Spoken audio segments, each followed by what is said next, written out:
Hello, I am Karen Schoenwise, and I'm bringing you this Tech Tuesday on Edpuzzle and Schoology. I'm just going to go over 4 quick things. Okay, first I just want to go over a reminder about how to assign an Edpuzzle to your class. And this is for those who've already created an Edpuzzle account and you've used this before and you just forget exactly how to make it integrate with Schoology. So the first thing I'm going to do is go to Add Materials, and I'm going to add Edpuzzle. This will take me to my account where, as you can see, I have folders with various assignments in them. I'm going to open my Crucible folder, and I am going to assign the Salem Witch Trials Part 1. I then slide down, I assign this, I click Assign, and it will show up, but I am still not done. Make sure that you go to the settings, click Edit, and you have to enable the grading, and then put your category. I'm just going to put ungraded. And then put your date, and then you should be ready to go. But a lot of times people forget to do this whole enable grading thing, and they don't understand why their students aren't seeing the Schoology Edpuzzle. Okay, my next tip is about adding content in Edpuzzle through folders. So you'll notice I already have folders for Journalism, The Great Gatsby, and The Crucible. I'm going to add one for Grammar. I go to Add Content, I click New Folder, and now I have to title it. I fill in a folder named Title, Grammar, and I fill in a folder description, and I click Save Folder. Once I've created my folder, I now want to check off all of the items that are grammar.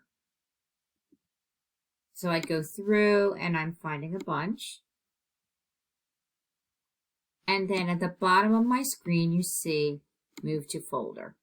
So I simply choose the folder, Grammar, and I move all of these assignments there. And I will keep doing this because I have so many videos that I've now made in Edpuzzle. This makes my life a lot easier. So now I have 4 folders, and if you look at my one folder, you can do a folder within a folder. So Journalism is my course, and I can make a folder just for the movies in that course that I show with Edpuzzles. So this is a great way to organize all of those videos as you go throughout the year, and I'm sure if you're anything like me with Edpuzzle, I have over 150 videos at this point now. I needed to do something to organize them. Okay, a third tip I found that's very helpful for Edpuzzle is adding the Edpuzzle app to YouTube. So to do this, I simply go to the Chrome store.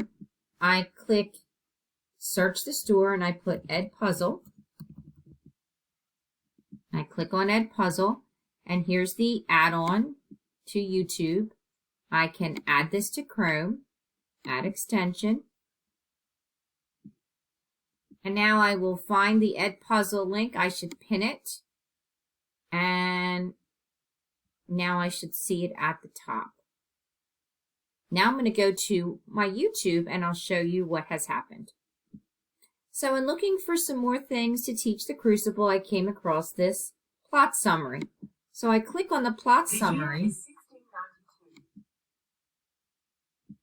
and now at the bottom I have this link or this button that says Edit with Edpuzzle. So I no longer have to copy the YouTube link. I can go directly to Edpuzzle, and I am ready to edit this YouTube video and use it in Edpuzzle. The last thing I wanted to quickly talk about was tips for beginners, advanced users, and support that appear on this slide. So on the left-hand side of this slide at the top, it says Try It, Basics for First-Time Users. This just takes you through how to create an Edpuzzle account, finding a video on Edpuzzle, and how to use Screencastify video directions for Edpuzzle. You can actually upload to Edpuzzle directly from Screencastify, and then finding and editing available videos. And that's if you've never used Edpuzzle. These links will take you through easily how to create an Edpuzzle account and then use it in Schoology. Beneath that, I have some other links. I made you a video for going live. This is for somebody who's rather comfortable with Edpuzzle now and you want to try and experiment with new things. You can go live in your classroom. I actually walk you through step by step, and I tell you some of the things that I made mistakes with the first time I went live, or the first 2 times, I guess you could say. Another thing here is how to do projects in Edpuzzle. This is something I want to explore at greater length. You basically can have students find Edpuzzles and make a video themselves. So they actually edit the video and they use it as a project for your class. It doesn't quite work seamlessly with Schoology yet. You actually have to embed the Schoology link. You sort of have to create a project class, but it is something worth exploring and something really interesting. You could have a student explain how they did a lab experiment, or you could have them find different YouTube videos and narrate them and cut them up just like you do yourself, and then you could use them for your course. It could be a project grade. And then finally, if you want to get certified in Edpuzzle, you can do that. I'm working on my 3rd certification now, so you could click here and do that.